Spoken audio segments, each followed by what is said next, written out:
Mən İbrahimov Nuranəm. Mən 7.5 xal yığmışam. Mən çox şadıyam ki, mən birinci yerdəyəm. Mən ikinci yerdəydim, sonra birincidə oldum. Təşəkkürlər edirəm hamıya.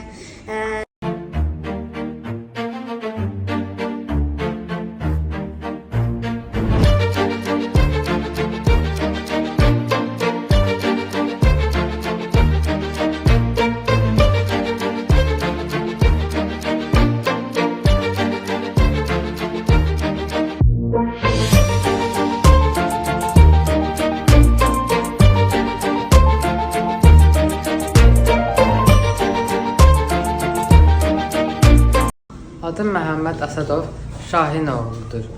9 yaşdan səkkizin qazanmaqla birinci yerə çıxdım. Bu yarışı təşkil edən Ahida məktəbinə və xüsusilə müəllimim Elçin Əsədova təşəkkür edirəm. Mənim məqsədim dünya çempionu olmaq. Mən Əlizadə İsmail, Ahida tələbəsiyəm. 10 aydır gəlirəm Ahida məktəbinə, Çaxlıq məktəbinə. Gündüz müəllimimə təşəkkür bildirirəm. Böyük təşəkkür bildirirəm. Növbəti dəfə gəlib birinci dərəcə turnirinə birinci dərəcə tutmaq istəyirəm.